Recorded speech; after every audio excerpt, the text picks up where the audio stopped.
वालेकुम रहमतुल्लाह। मेरा नाम समीना खोसर है। मेरा ताल्लुक वाटफोर्ड जमात से है जी। मेरा सवाल आपसे ये, वैसे मैं उर्दू में बात करना चाहती हूँ। हाँ, I'll inshallah translate your question into English and then answer. Thank you very much. Right, please. मैं आपसे ये पूछना चाहती हूँ कि हम लोग बातों का अखबार में पढ़ते हैं, क्या आप अपनी आंखें डिलीट कर सकती हैं? Right. बात तो कहते हैं कि बात लोग कहते हैं कि नहीं कर सकते। हमारे इसमें इस्लाम में कुछ ऐसा है मना है? मैं अर्ज करता हूँ, इस्लाम में, in fact, I'm sorry. The question is that we sometimes read in the newspapers that people donate their eyes after their death, of course, so that it may benefit others who stand in need of cornea or anything like that.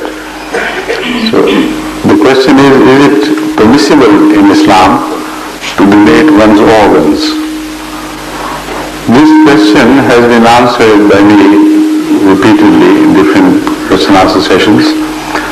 The fundamental principle in determining the right or wrong according to religion is this: whatever has been clearly stated in the Quran to be wrong, that is wrong. Whatever is clearly stated to be in the Quran to be right, that is right. That is called muhkamat, the area where there should be no doubt, no uncertainty. Then the Holy Quran says that there are areas of mutashabihat, where no specific clear-cut instruction is found, but the area is vaguely defined or appears like a no man's land between two countries. So there the instruction is to keep on the safe side. Don't risk going too close to the clear-cut lines which have been defined of prohibitions. There is many prohibitions. So it's better always to walk on the safe side of the lines, so that you may not misstep into the areas of prohibition. How can you determine which policy is safe and how to decide about which is right and which is probably right to say or probably wrong? On that, the principal teaching of Islam always throws light enough for us to decide. There are some fundamental principles which have been very clearly laid down, and in the light of those principles, these individual decisions should be taken. For instance, it's very important for a Muslim to learn that Islam is for the benefit of mankind. Islam is for the service of mankind. And service of God covers the area of service of mankind in a manner that one remains not separated from the other. Ultimately, they merge into one single teaching of service. So service to God, service to mankind, belief in the unity of God, belief in the unity of humanity. They are the two principal teachings of Islam which should be borne in mind. So where you are in doubt whether something is permitted or not, if that something falls in the category of service to God and service to mankind, then you should not entertain any doubt about its being permissible. This particular issue, in my view, is very clear, because nowhere do we find any prohibition of donation of organs in the Quran or in the Sunnah. And we know certainly that it is for the benefit of people, benefit of those who need these things. If a dead man's eye can be of service for a live man's eye, and the blind can give light to those who can see, what better thing could you conceive than that by way of service? Now I speak of the reservations expressed by some mullahs against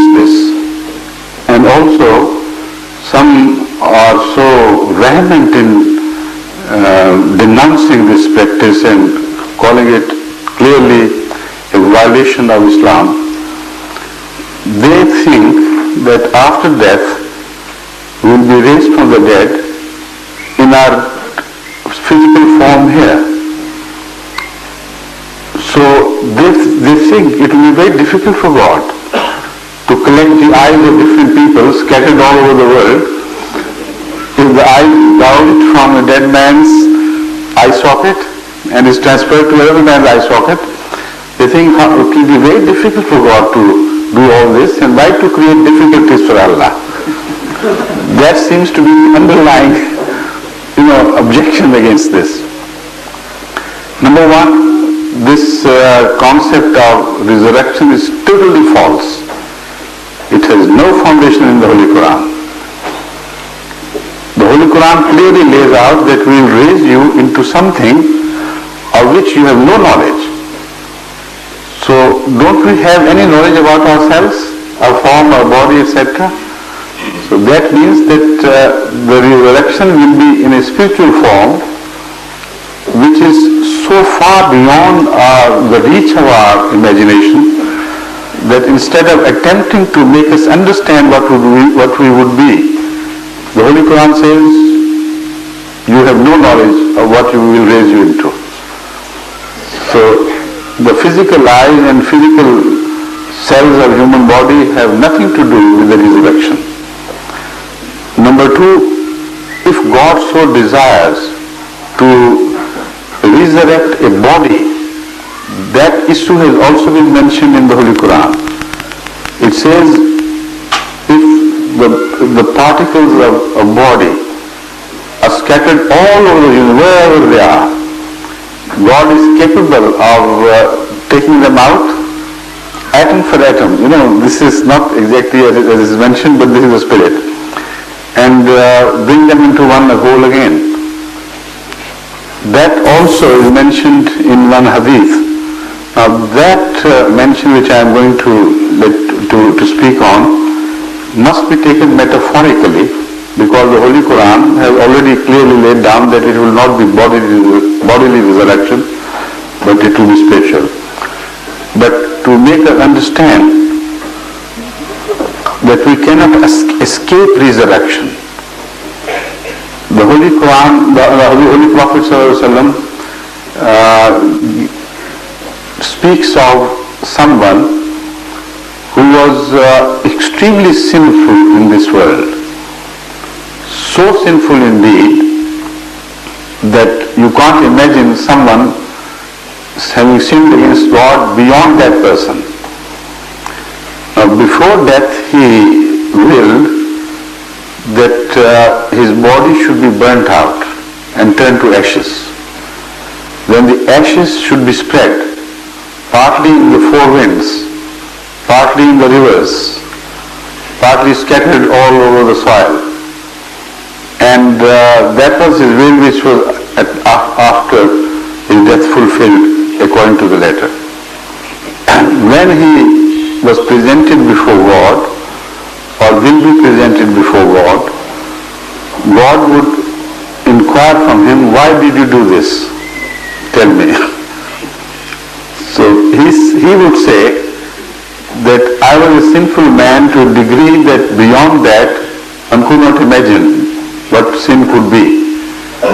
So to escape your punishment, to escape your wrath, I had this device, it came to my mind, this is the only way of escaping. So according to this tradition, Allah would say, if you did it for fear of me, then I forgive you. But he would be resurrected, and God would tell the wind and the earth, everything, to bring everything together again. Now that everything, putting everything together again is in fact a spiritual something. What we do leaves some imprints on our soul, on our body, etc. Part of those imprints, or let's say, those imprints appear to be